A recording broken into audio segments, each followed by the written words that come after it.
evening, good night, and welcome to another edition of the GreenBaje podcast. As always, that is AJ. He is the green. I am Ken. I am the beige. And we are here for another edition of the GreenBaje podcast. As you may recognize, my voice sounds a little bit different because right now I'm battling a bit of a cold. But we are going to Michael Jordan flu game this thing. We're going to get through this and, put the points upon the board that we need to put up so that we can bring this home. AJ, how's it going, my brother? Doing well, sir. As you know, in the middle of the move, just switching to a new location. So just trying to deal with that throughout the this holiday season, but good nonetheless. Happy to be moving, actually. Yeah, it's always an exciting time to be moving into a new location.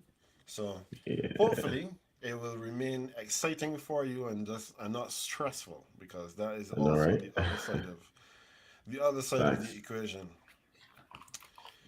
So today, our episode is called "The Champion is Crowned" because at this point in time, the World Cup is now behind us. It has come and gone, and the club football calendar is about to go into overdrive once again, especially in England, where the traditional festive calendar is going to start on Monday, December 26th, also known as Boxing Day in most places around the world. Most of the players who've departed Qatar and Argentina have lifted the World Cup trophy for the third time, and their first since 1986. In Buenos Aires, there's almost guaranteed to have a baby boom in 9 months as the streets were flooded with celebrants. And Lionel Messi got the last thing his legacy needs to confirm him as the greatest of this generation and possibly of all time. That is the World Cup trophy. But while he was out there dominating tournaments and winning his team to victory, the NFL was still chugging away in its regular season. And we have confirmation of some of the teams for the postseason, while others are wondering what their approach should be for the last few weeks of this year. AJ, let's get to it. We're going off the rip as usual with four down territory. So, you know how we start on first down. Who is your biggest winner of this weekend? Biggest winners, the biggest winner of the weekend is not a team, it's an entire division. I feel like I did it before and I'll do it again. It's your division, Ken. The entire NFC South. Because every single team is still in with a chance of not just getting into the postseason, but winning the division at this stage of the season. Like it's not out of the realm of possibilities that even the Dirty Birds, as you call them, could win this division. There's a 6-8 team, and all three of the other teams are 5-9. This is incredulous. Never thought I'd see the day, but it I mean, on one hand, it looks kind of really bad because these are all teams. One of these teams we know should not be struggling this badly. The others are going through some like transitional phases, so it's a bit more understandable. But on the flip side to that is that it just makes for an exciting conclusion to this division.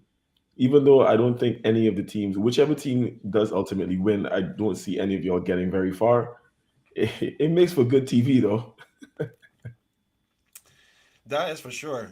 No, it's interesting that you would have gone with my division as the biggest winner of the weekend. When, as far as I can remember, only one team in my division won this weekend. And that was me. That was the Saints. The Saints were the only winners of the weekend.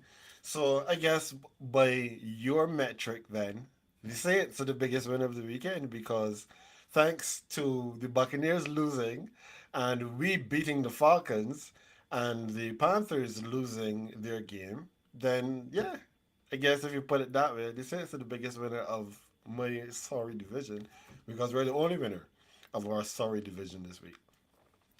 I'll take that. I'll take that. I'll take any sort of silver lining there is possible for that sorry team. But my biggest winner of the weekend actually was from your division, and that's the Buffalo Bills. Buffalo have not been as stout or as impressive as we thought they might have been when they started the season by dismantling the Super Bowl champs and stomping on the Titans in the first 2 weeks of the season. And they have dropped a couple games that we had not expected them to, like to the Dolphins in week 3 and to the Jets in week 9, but they could be rounding into form at just the right time. The Dolphins with Tua have been a much more challenging out this season than most would have thought possible. And having beat the Bills earlier in the season, they had an opportunity for the season sweep and to be one game back of the division and conference leading Buffalo team. This was not a game that Buffalo could take lightly, and they definitely did not. Josh Allen threw for 304 yards and 4 touchdowns in a close one, and the Buffalo run game also got into it with 150 yards. The most important thing is that they got the win that keeps them in the number one seed ahead of Kansas City and on track for the bye. Their last three games are at Chicago, at Cincinnati, and then finishing at home versus New England. Can they stay the course? Time will tell.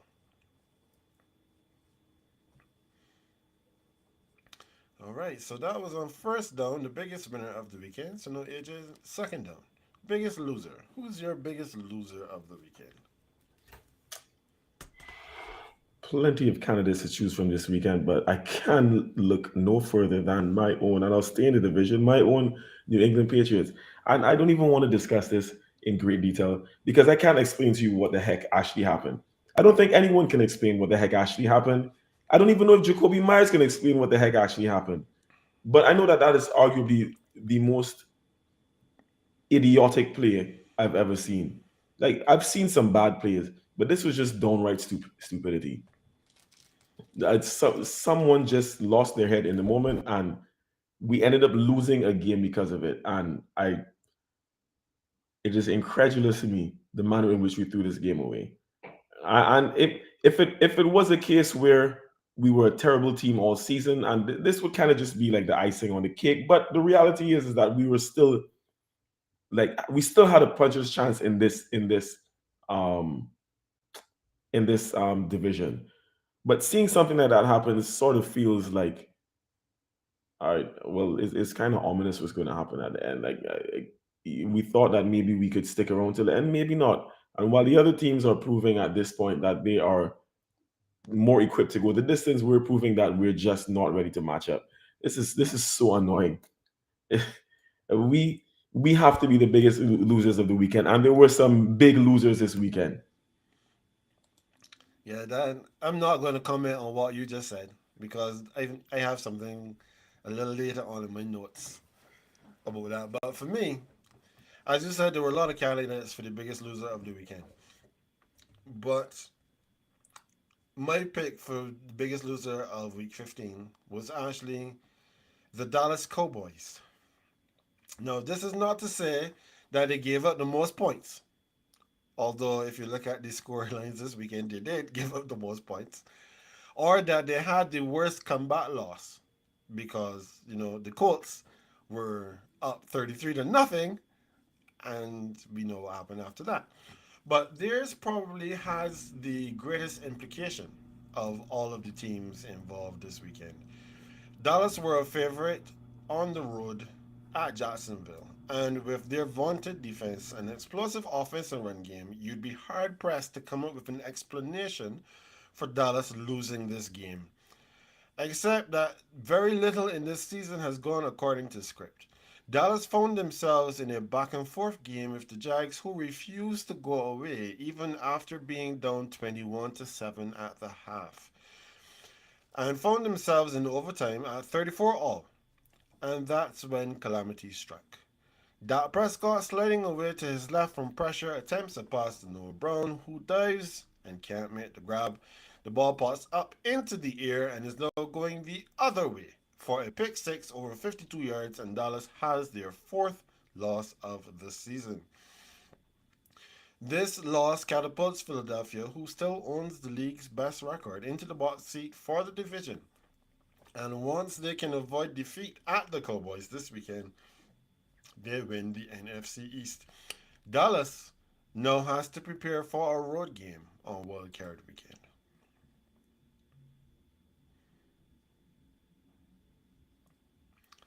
I don't know what you're hearing over there in Big D, but that was I definitely was, not a good look for them.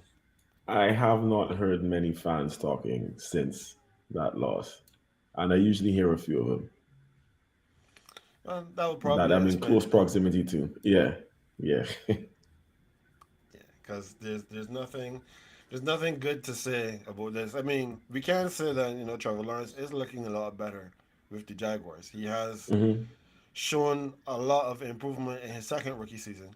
So we will see if he continues his development. At least they said that he didn't have a rookie. He didn't have a rookie season because he had Urban Meyer as his head coach.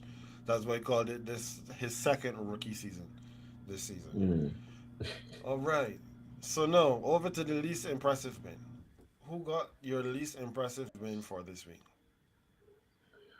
Uh, I feel like the obvious answer, the one I would normally go with, is your your city, but it's too blatantly obvious. I'll say this, and it's not to throw shade or anything like that. It's just because I thought that the margin of victory and the manner in which they would have gone about this game would have been a bit with a bit more vigor. But the Chiefs, and in the grand scheme, it means nothing. The Chiefs are still the best team in the division. They're still going to win the division. But I didn't expect the Houston Texans to take them to overtime. Honestly, that's pretty much it. It it's still a win. You still need to grind out some of these wins today. But the Texans are arguably the most lost of franchises in the NFL, and have been for a few years. Even when they're trying to rebuild, they can't get that done properly. So, I mean, this season has been again a throwaway season for them. I just didn't see this result being this close. So I'll say the Chiefs, not for any big reason other than my expectations were a bit higher for the scoreline in this game, and to give up 24 points at the Texans as well. Jeez. So you and I are actually in full agreement on this one because I also had the Chiefs as my least impressive win this week. But this is based mainly on the fact that the Texans aren't a good team, as you said. Yeah. And the Chiefs needed overtime to squeak past them. The Chiefs' offense, while not humming on all cylinders, is still going very well. The defense, on the other hand, not so much. In the last 3 weeks, they've given up 27 points in a loss to the Bengals, 28 points to the anemic Broncos, and now 24 points to the Texans. Yes, the Mhm. regular season isn't where their focus is, but these tendencies become habits that are hard to shake when you get into games that really matter. Now, I still believe in the Chiefs, but they'll most likely see one of the Bills and or the Bengals again this season, and they need to have learned their lessons by then. Yeah, definitely agree. I had no idea you would be going that direction as well. Yeah, I mean, to be fair, let's look through some of the other things before we wrap this up on fourth down, right? So the 49ers Mhm, beat the Seahawks. All right. mhm, That was not necessarily a surprise. Brock Purdy has been playing pretty well. The Seahawks struggled against the 49ers, number one defense in the league. Okay. The Vikings beating the Colts. I mean, that was a reasonable pick, I guess, if you want to have another one. Because mhm, what the hell are the Vikings doing going down to 33 to nothing at halftime against the Colts? But, we could just move on from that one. The Browns beat the mhm, Ravens 13-3. But this is without Lamar Jackson again. And right now, the Ravens are a bit of a free fall. So they are in trouble. The Bills and the Dolphins, I spoke about this one already. The Falcons and the Saints, mhm, we always, well, not always, but we often beat the Falcons, so there's nothing here nor there about that. The Broncos and the Cardinals, this is backup versus backup, and the Broncos backup was able to get a win. Why? Well, then again, they might as well win the games because they don't even have a first round pick this season. So, the Eagles beat the Bears 25-20. The Lions beat the Jets 20-17. Both teams are 7-7 here. Look, the Lions could be in the playoffs. They could get there, AJ. mhm, The Steelers mhm, and the Panthers 24-16. Jaguars, I just talked about them beating the Cowboys 40-34. The Patriots fell to the Raiders in overtime 20-34 to 30-24. The Titans are again another team that seems to be in a lot of trouble. 17-14, falling to the Chargers. I said the Chargers in trouble. No, the Titans are in trouble, Titans and falling to so the yeah. Chargers. Yeah, 17-14. The Bengals beat the Bucks 34-23. The Giants beat the Commanders 20-12. And then the Packers eliminated the Rams from all contention. I mean, we knew that they were not going anywhere anyway. 24-12. So that was the rundown of this week. So AJ, what was your biggest surprise of the week? Man, I had to give it to just because I feel like this deserves a mention, but the Vikings. I have to give it to them because in the first case, I won't lie. I think my initial reaction was more along the lines of, all right, well, yeah, this is what the Colts have become, giving up big leads, even though it was like the biggest lead in NFL history blown. But still, I'm kind of like, at first I wasn't surprised, but then I was like, you know what? Like, it's actually a remarkable achievement to do what the Vikings did, and on the back of a loss to their division rivals, the Lions, I thought that when I saw the score, because I didn't get to see the game, but when I saw the score, and especially the way the Colts were running it up by halftime, I'm like, all right, well, the Vikings know lost to the Lions last week. Like it seems like it's the point in time in the season where they're really showing their true selves, and they'll just show that they're like also ran, and they're not real competitors, they're not real uh, um, contenders. But then to see that they had come back after I really assessed it, I'm like, you know what, that's it's actually really impressive because I it shows that they do have a bit of grit and a bit of metal to them that I think had been absent in previous seasons. And coming off of a loss to have a comeback victory like this is like it's a good sign. I still don't have them as my favorites for the NFC, but I I I was really surprised that they were able to rally like this. It it does say a lot, a very lot, very much so about the Colts and how badly this organization like needs some sort of reform. But to me, it says a bit more about the Vikings that they were able to actually do this. Yeah, I mean, so the Vikings, they have some decisions to make when this offseason comes because Kirk Cousins right now he's on the last year of his deal, and while nobody thinks that Kirk Cousins is the answer to anyone's prayers, he still gave them or he's been giving them enough production this season to suggest that maybe you want to keep him around. Maybe. Probably a more team friendly deal, but Kirk Cousins no, he is like the old school Andy Dalton, which is if you have a quarterback that's better than Kirk Cousins, then you're in good shape. If you don't have a quarterback who's better than Kirk Cousins, you need to find a quarterback. So maybe that's where the Vikings find themselves. The Colts, we don't have to talk about the Colts. The Colts right now, they're a dumpster fire, to put it mildly. The Colts are in trouble, but I was just really surprised too that the Vikings were able to come back, knowing that Kirk Cousins, especially when you know the pressure gets hot, that he tends to wilt as opposed to rise. But I did have that noted here as one of my biggest surprises of the weekend, Mm. but I didn't have them as my biggest surprise. It was I didn't even have that Tom Brady becoming Tom the Baker with four hot and steamy turnovers, which was two fumbles and two interceptions to the Bengals. I didn't have that as my biggest surprise of the weekend either. It was actually your Patriots. Your Patriots selling out to Josh McDaniels and gifting the former Belichick disciple a win. That was my biggest surprise of the weekend because apparently what your former assistants need to do if you're in trouble is to go play against Granddaddy Bill and he'll give you some money and a win. Because that's what you did to the Lions when Matt Patricia was the head coach, and now you've done it again to the Raiders.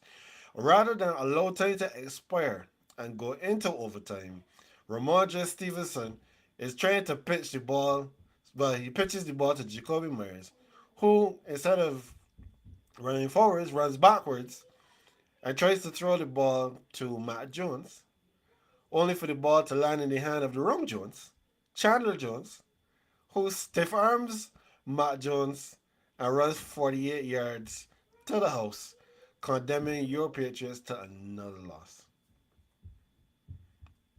That was my biggest surprise, AJ. Well, I mean, I can't blame you. Like I said, it's the weirdest thing I've ever seen, Ken. I don't even know how to begin to explain that. I don't. What? Where's your mind at that point as a player that you make that kind of? Were you that flabbergasted, that flustered in the moment, that perplexed that you didn't know what to do? Like, well, I mean, clearly that's what it was, but I, I, let me move on, man. I don't know what to say about this. I already had a bad weekend. I understand. I was about to say that right now. This podcast is turning into a full scale therapy session for you because you seem to have a lot that you're gonna need to get off your chest tonight. Oh boy. Yeah, it was a rough sporting weekend for the Williams household. But before we get to that, there's another bit of news that came out. Not this past week. Well, it came out during this game week. So the New Orleans Saints organization in total has been fined $500,000, AJ, by the NFL because of something that happened during the fourth quarter of our loss to the Tampa Bay Buccaneers. In the fourth quarter of the Mm. game, while the Buccaneers were going hurry up, Cam Jordan took a knee on the field, which caused the game to be stopped. The trainers and the athletic staff came onto the field. They came and they saw him. They talked to him on the field. They took him off the field into the blue medical tent. And later on in the game, Cam was able to return to the game. However, because of this stop, the Saints were fined $350,000. Coach Dennis Allen $100,000. Co-defensive coordinator Ray Nielsen $50,000 and Cam Jordan $50,000 for their roles in this fourth quarter delay. This is according to reporting by Adam Schefter. Now, I'm not going to make it seem as if Cam is the only one who has been fined this season because Cincinnati Bengals safety Jesse Bates, he was also fined $50,000 for allegedly faking an injury, which he told reporters he plans to appeal. Now, the biggest issue that I have, let me finish my lead in first before I talk about me and my issues, right? But AJ, the NFL is making it seem as if Cam Jordan has faked an injury and he basically did what he did to try to slow down the game, right? That is their argument. That is their hypothesis. It would probably make sense if there was no medical imaging, any sort of testing done to prove that there actually was an injury suffered by Cam Jordan, because there was an MRI done on Mr. Jordan's foot, which showed that he has an injury in said foot. But the league still goes ahead and fines the Saints and Cameron Jordan $500,000. Your thoughts?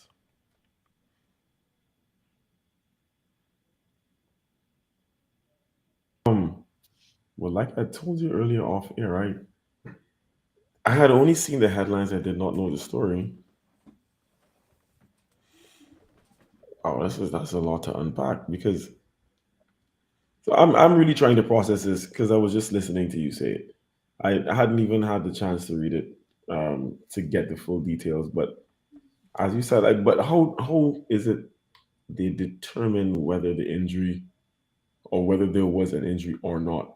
Because if you're saying that there is an MRI to prove that he had an injury, like I could understand from the perspective of them not wanting it to become a case where players feel that they have the that they have the license to go ahead and do this kind of thing because it's not like reprimanded or there's like there's no regulation on it. So yeah, you try to regulate the use of it, but it seems like one of those things where it can't be black and white though.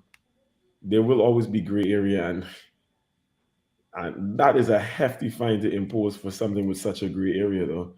I issue aside, I like the first thing that came to my mind when you mentioned it is how did they come up with the figure? Like what's the metric for determining the figure? I know in to when I was doing my degree, there was someone who there were two separate individuals who were like adjunct professors to my classes. They both work for the NFLPA, right? So they give us a bit of insight into, and I don't know if this is like insight that you would not have known, but it's just basically saying that I'm just quoting one of the things they both told us at different times is that like these things get judged on like the fees are kind of like based on history as well, right? So how like if it's happened in the past and then the yeah the issue of fee based on that kind of thing, and especially like with regards to the player himself, like if he's almost like a repeat offender in a sense that these kinds of things, it's like an arbitration kind of. So I mean, I don't know how your guy has gotten on in the past with fines and whatnot, but it seems to be a standard across the board because you said that Jesse that Bates got the same Same fine one. for faking. So then it is a standard. So then back to my initial question about the fine. How do they arrive at that fine? I don't know. This is a lot. I want to let you take the lead on this. My thoughts are still a bit scattered. I just have more questions than answers at this point, but I will let you go ahead because this is your team, and yeah, take a sip of water and then get into it because I know it's about to be a serious one. Yeah, boy. I had to make sure I moisturize the vocal cords because the last thing I want is a cough to catch me now in the middle of what I'm about to say. No, I'm glad you made the mention just now that when it comes to the NFL and their handing out of fines and stuff for infractions, that they usually try to look into teams' history to determine, or players' history to determine the heaviness of the fine, right? Now, I know within myself, but no one has told me. I have to make sure that I say it this way because we don't have a legal department. I don't want anybody to sue me. But I know within myself, even though no one has said, that because of the two teams involved in this particular situation is one of the reasons why the NFL was taking such a close look at it. We already had the fight earlier this season with Marshawn Lattimore getting blindsided by Mike Evans. Therefore, the NFL wants to make it appear as if they are going to make sure that there's going to be no more foolishness, no more shenanigans to come out of this particular matchup. When the Saints are playing the Buccaneers, everybody needs to be on their P's and Q's because the minute that somebody steps out of line, you are going to be hit with something. So, we have a situation where a guy takes a knee on a fourth down and then he comes back into the game 4 plays into our next defensive possession. But the NFL is trying to make the point that Cameron Jordan was not actually hurt.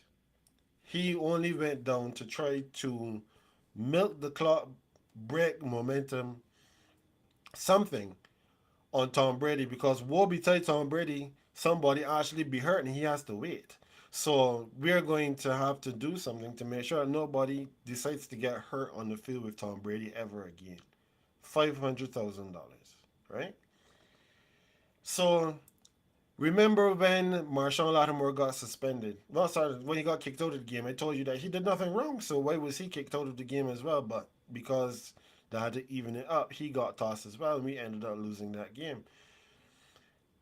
Apparently, the Saints don't have a good reputation with the NFL. They can't. Because if we had a good reputation, there's no way that you're finding the team. $350,000 for what? We have two co defensive coordinators, and they're both hit for $100,000 each. Did they get on the radio and tell um, Cameron Jordan to take a knee? Why are they being fined? That doesn't make any sense. They haven't done anything wrong. They're standing on the sideline with headsets on. So why are they being fined? Nobody in Cincinnati is being fined besides Jesse Bates. And Jesse, I don't know if you've seen the clip, but Jesse Bates was standing up 1 minute and then he just dropped on the ground the next. Like if somebody shot him from inside the crowd. I did not see that clip. And to be fair, I can't even remember the Cam Jordan one either. I'd have to go look for these. But it was they ran a play. The Buccaneers were hustling to the line on fourth down because Brady did not want to come off the field. Cam took a knee.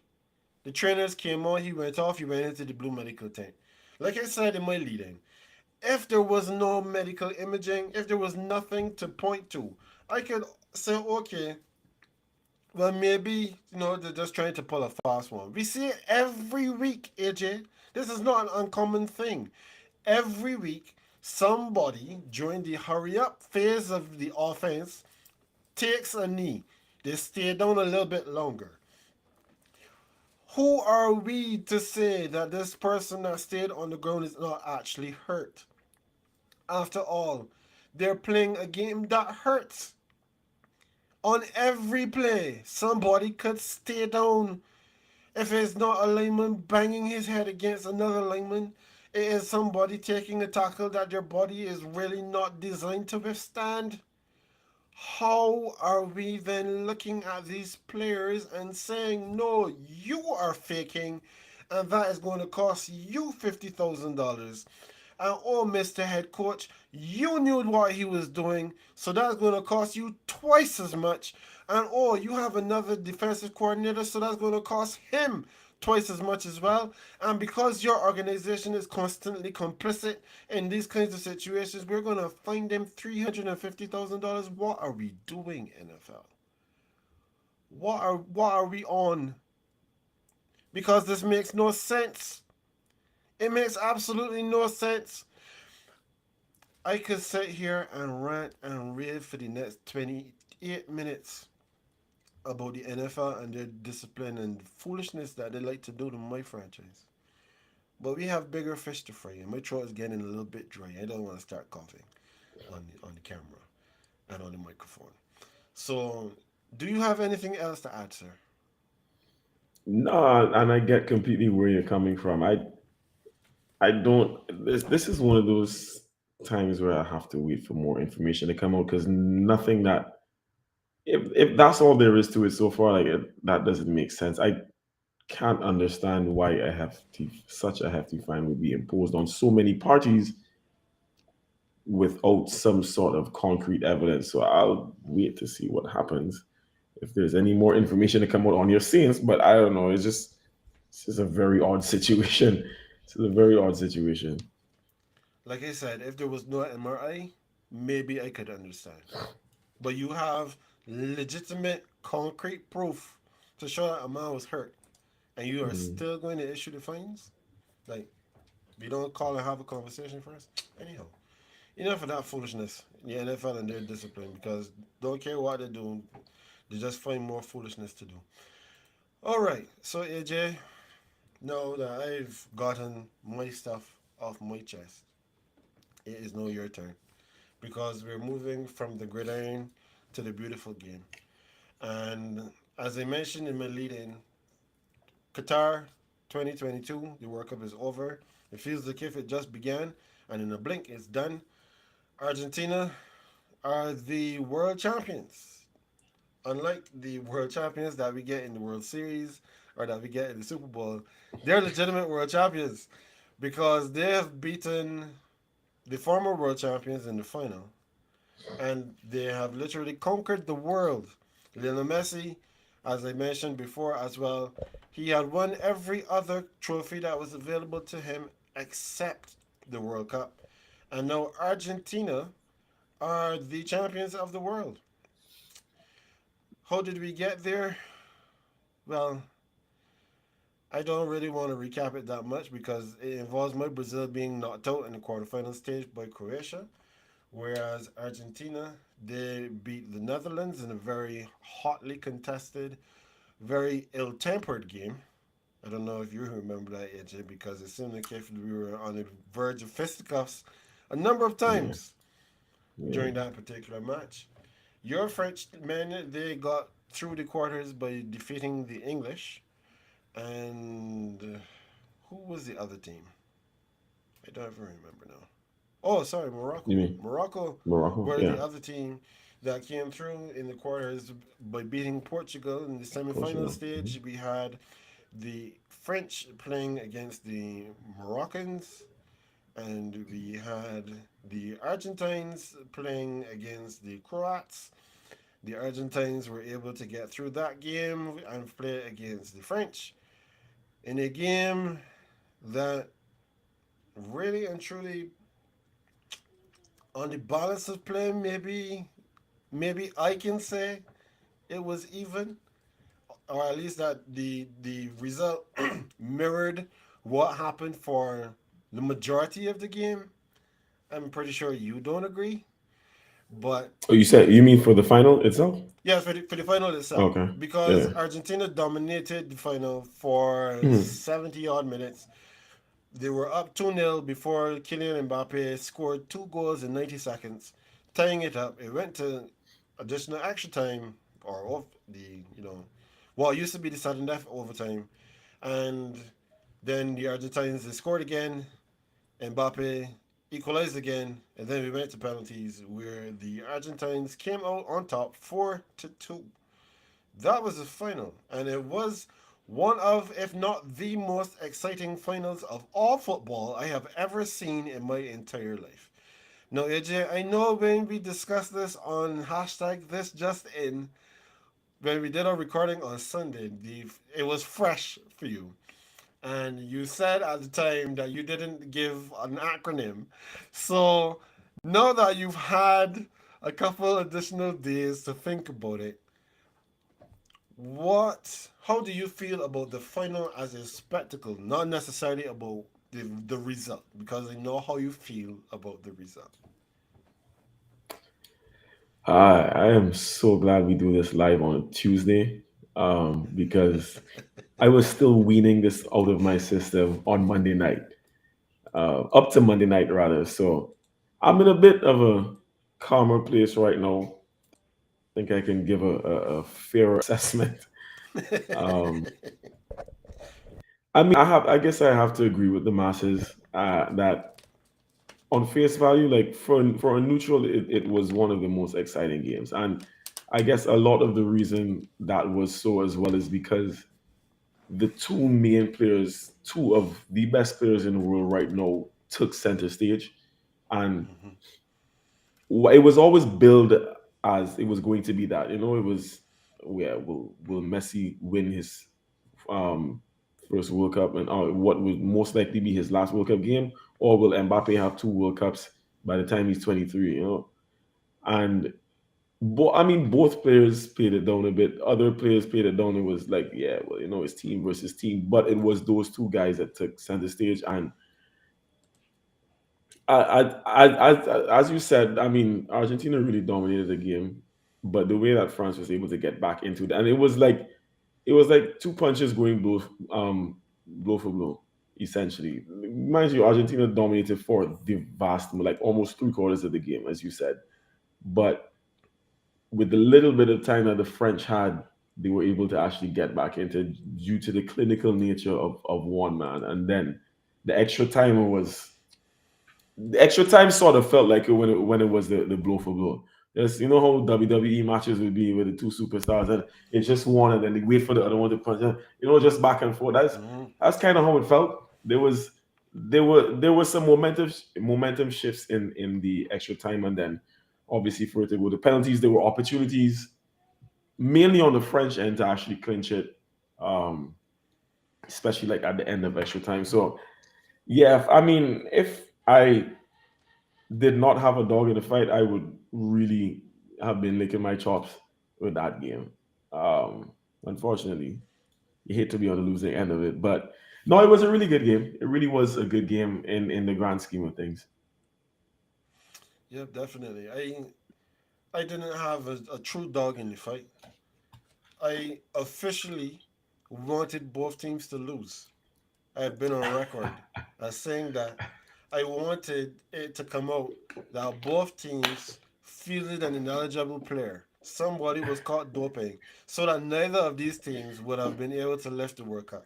Because similar to what happened in 2014 when Mm, Brazil was hosting the World Cup at home, I was forced to either go with the the arch rival of my favorite team, which is Argentina, or I would have had to go with our European conquerors who had just demolished us at home, which was Germany. And at that time, I told myself, as much as I would love the trophy to be able to stay in South America, Argentina cannot lift the World Cup on Brazilian soil. That just is not going to happen. So at that time, I was forced to go with Germany to win the mm. World Cup. In this particular situation, it was either that Argentina wins the World Cup, Messi gets his first. Okay, I'm a fan of Messi, so that was one thing I had to weigh. But there are lots of friends of mine who are Argentina fans who I really can't stand, and I don't want them to have a very good day. So that was the other side of it. So then it was like, okay, I'm still going to hate on Argentina. And then it was like, well, but if France wins, then France repeats. They'll be the first one to repeat in a World Cup since Brazil did it in 1962. And then I'm going to have to sit across from you, and you're going to be smiling at me for the next 4 years, telling me about how France are back to back champs. So, AJ, unfortunately, at that time, I had to make an executive decision and say, hey, look, if somebody has to be if somebody has to be celebrating, it cannot be you. uh, you know what? I don't blame you. The French and Brazilian fans, especially from our region, have developed this rivalry over the years. And Argentina will always be a rival, I get it. But I think in more recent years, especially with how well France has been doing as a nation, yes, people wanted to see them tail off a little bit, wanted to see them fall a little bit. Because I know a few people have been telling me, and even an Argentine fan told me just today, boy, look, I needed this one because I know when next this thing happen. I had to get It this is for one. sure. That's Yeah, for sure so because Leo. If they had lost, we know for sure Leo would have retired right there and then again. And had he retired, then where does the joy come from for the Argentines? yeah, yeah, And I'm really hoping he retires soon, because then again, at least they'll be able to look at me and say, "Well, we're world champions." I'm like, yeah, welcome to no waiting for the next 20 years. You'll understand what that feels like now. So that was the final. But one of the things that we have been hearing a lot of with regards to this World Cup is that it was literally one of the best we have ever seen. It was definitely one of the most exciting. It had a lot of activity from start to finish. We had teams who overachieved in some instances, like the Morocco team, who was the first ever African team to make it to a World Cup semifinal. Then you had teams that disappointed completely, like Germany, like Belgium, like Ghana, for example. There, when you look back on this World Cup, AJ, World Cup mhm. 2022, Qatar 2022, what is your feeling towards the tournament? And I have a follow up question to this one before we move on to our last point for today. Cool, cool. So let me just try to be brief with this one. I think it was a really good tournament. All things considered, there was a lot of hesitation, I guess, and I wouldn't say low expectations, but tempered expectations rather from fans because of the timing of it. Like we even discussed that before the tournament, right? And it did start off a bit cagey, which I think is understandable. Like teams, you've been playing association football for the entire season. No, you're going to meet up with your nation to jump into a World Cup one time without that like month long break before you don't have time to ingratiate yourself and whatnot. So Mhm. I think teams started off a bit cagey. Like not everybody wanted to jump all the way into the deep end and was like, sticking your toes into the pool to just test it out a little bit. But then and I can't even remember what was the turning point. But when things got going, they really got going, and it was an exciting tournament. There were a lot of shocks, quite a few shocks, positive and negative. But it had everything that you would want as a fan, as a true fan of the sport. I'm not talking about your Messi fanboys who jumped on at the final and who keep calling our stores trying to find Messi jerseys. They're not available anywhere in the world. There's no Argentina jersey available anywhere in the world at any retail outlet or store. Like try to find someone selling one, an individual selling one. But I digress. Um, no, it was given the fact that it was the first of its kind with regards to the timing of the event. I think it came off really well. I just don't want this to be a precedent going forward. Like the Winter World Cup thing. I mean, and to be fair, I can't see them doing that. Like based on where the location is, I can't see this being a common thing. Like I I would hope as crooked as FIFA might be, they don't hold a World Cup. And this is no secret anymore. There's a whole documentary about this, so this is Yes. not conjecture or anything like that. Yeah, Hmm.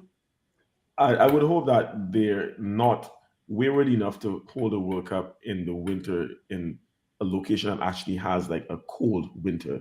Like Qatar is not that kind of climate, you know what I mean? So it was okay to do it then, but um, I feel like it has opened up my mind a bit more, and I won't be opposed to the idea of that going forward, but just not as long as it's too frequently, basically. Understood. Well, I personally, I had an opportunity to watch about 90% of this tournament. I saw, well, obviously I didn't watch the Saturday games, but I saw almost every game that I was going to wake up for. Because like we had said before the tournament started, the games kicking off at 3, 6, 9, and 12. And I was not Yeah. waking up for no game at 3 o'clock. Nor was I going to be forcing myself out of bed to watch a game at 6. So I was able to see all of the 9 o'clock, all of the 12 o'clock games. And Mm. from what we were treated to, we were given an extremely intriguing tournament. It was exciting. The quality of play was actually very high as well. Hmm. So hats off to them. Hats off to all the teams. Hats off to all the players who were able to give us a lot of excitement over the last month. Um, when we got through the group stage and we got well, actually when we got through the first knockout round, and then we had some days off waiting for games to come again. You kind of felt like a fish out of water because you got into Mm. this rhythm of just watching football every day, pretty much all day long, and Yeah. then it was over. Yeah. So, yeah, I do have to hand it to them where that is concerned. Now, the follow up question I had with regards to this was in terms of the timing, because you did mention about like the Winter World Cup, Hmm. and we know that the timing did have something to do with what we saw. We cataloged players who could not make the tournament because of injury, but you had a situation where players literally would have come in maybe in the best form that they could possibly come into a tournament because they had literally just left their club teams Hmm. playing the weekend before, maybe one or two warm up games, and then bang, here's the tournament. So, Hmm. in like looking ahead, not as you said, not necessarily with a winter World Cup somewhere in Europe or here in the US where it's going to be very uncomfortable for those fans who are watching. But would you be open then to them doing it again where from the player's perspective, where they're coming into the tournament now in a probably in a better rhythm than if they were to do it in the summer where you have finished your club season and then there is that break in between. Yeah, yeah. I was actually thinking that afterwards, and and then you did mention it, but I think that had a lot to do with the quality of football that we saw because it like because usually players would go through a season and in a World Cup year, the World Cup is added after the season finishes. So you play the first half of the season, you have a little bit of break. Then the second half of the season begins, you have to get into that rhythm, and then after that season ends, then you go into the World Cup. So I guess the stop start is sometimes sort of why and I think the World Cups are always good. Still, don't get me wrong, but Hmm. I think the stop start is probably why it might make it a bit more choppy at the end. But this time, as you alluded to, like players literally just coming out of camp with the club to then Hmm. going into national team camp, like within the space of a week, and then having to kick off like they were already warm. Gears were ready to go. Like they didn't basically have to stop and then start over from first gear to build back up. They already came into this World Cup in third gear. The only thing left to get into rhythm was that mental side of it. All right, no, this is the World Cup. We need to, yeah, we only have a specific number of games, so we need to all be on our P's and Q's. So like I said, and that took a couple games for some teams to get into. Some still didn't get into that gear, but the overall product, and I think that too added to the fact that we saw some shockers in the group stage because some of the teams who were able to like pull off wins in the group stage that shocked us. Like even Saudi Arabia beating Argentina in that game. You know what I mean? Yep. Like, yeah, because I feel I would suggest that that was attributed to the fact that those players were basically in their season because most of them play over there, right? So I think their season was still going on, wasn't it? I think this Or season was it? had Or did it just end? it Or had just just ended? finished, but the majority Okay, of the okay. Saudi Arabia team plays on the same club team, so they literally Okay. brought their club form Their club. into the Okay, tournament. okay. Well, there you go. But yeah, so I mean, there's so many different aspects of the thing. I mean, honestly, yeah, I would because of that. That's what has made me a bit warmer to the idea of doing it like this again. Because I think that it has the potential to produce this type of quality and this type of parity on a more Hmm. on a more consistent basis. So yeah, I mean, you know how we are as fans of this sport. We don't like too much change when it comes to certain things, especially when it True. feels like it can be to the detriment of the players, right? But Yes. I honestly don't know if at the end of this World Cup, I don't think there'll be any player that'll be complaining about the time in which it was held.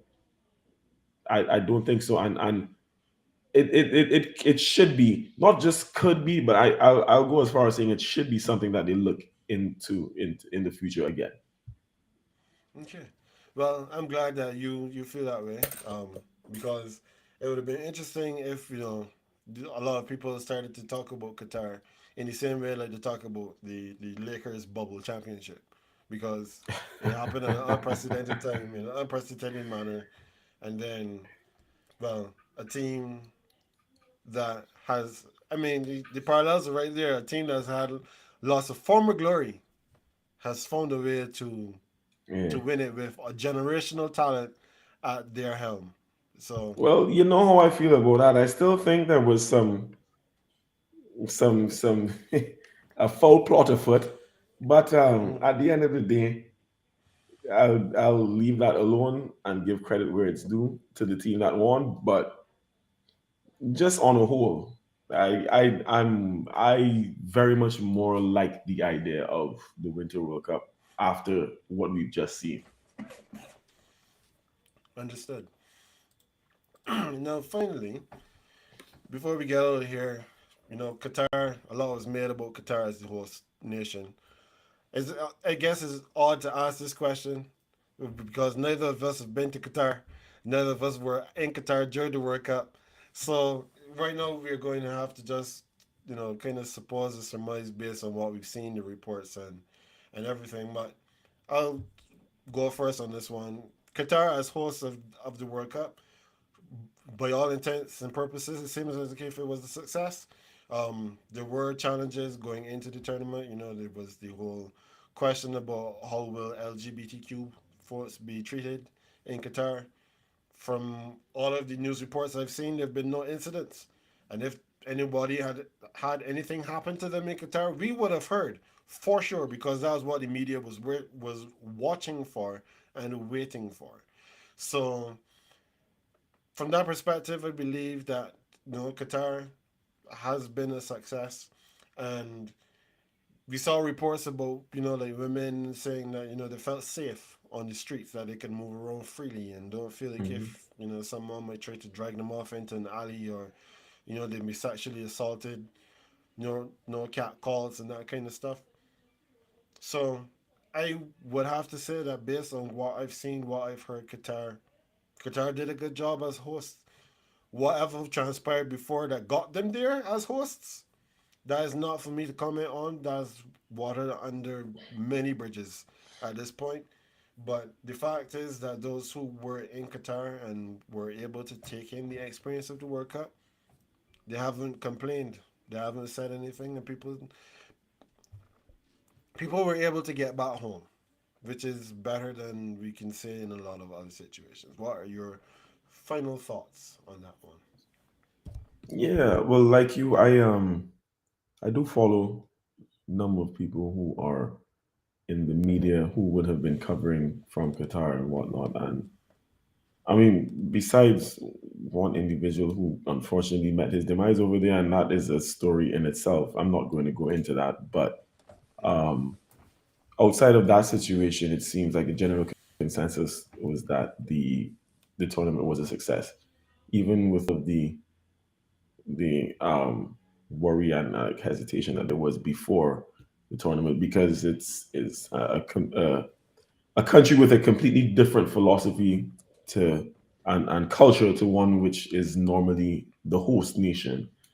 Um, it seemed like an overwhelming success. I mean, you can't ever please everybody, right? You cannot. Agreed. So there will still people who will still be individuals who would have had their issues with it, but by and large, it was a success, and I far be it from me to try to argue against that.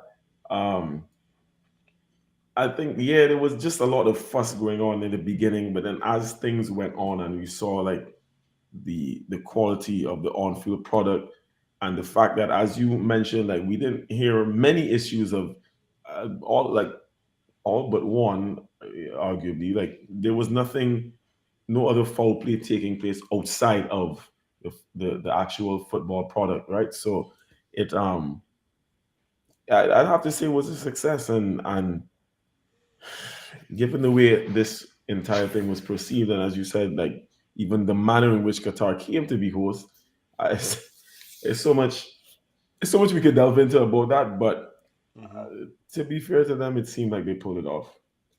At first, it seemed like this was going to be like a fire festival kind of thing because was hearing about like about housing still being in under construction like days before the tournament and whatnot, but haven't heard any negative stories as yet. Let's wait to see. People still getting back from flights and thing, but as of now, it feels like the Mm-hmm. tournament was a resounding success. Oh yeah, definitely. So now, AJ, that brings us to the end of today's rundown for today's show. And of course, well, we didn't have anyone viewing us live tonight, which is not a surprise because it's 5 days before Christmas. Right now, I know outside of that door, there are lots of preparations happening, and that's probably the case most other places. Do you have any special plans for Christmas this year? Yeah, Kim and I, my wife and I, are going to actually head to Houston to be with my aunt and uncle and their family for the time being, so we won't be alone this time, you know. Mm-hmm. And then for New Year's, we partied up and whatnot, ringing the New Year in a different fashion. But it'll definitely be family time for Christmas, so um, didn't even feel like driving, bro. So we both to hop on a bus and go across there, spend the weekend, and then come back. Yeah, but that's basically it. Just some family time and chill back. Cause there, their house is kind of like a little refuge for us just to get away and relax and Hmm. not have to worry too much. So as base, I mean, in the midst of all that, we still need to be packing and stuff before. As soon as this is done, I'm about to go and pack, my brother. As in pack to Hmm. move.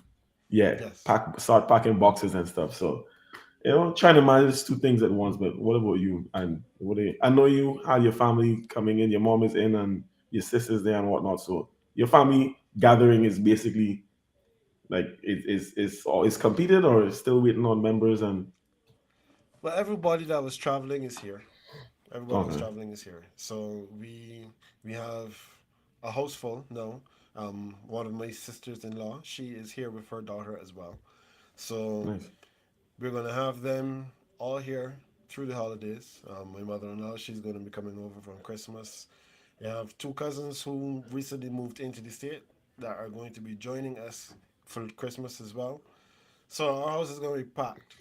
There's gonna be a lot of food. It's gonna be a Nice. lot of fun on Christmas Day.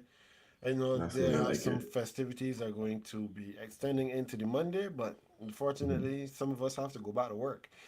I So, know, right?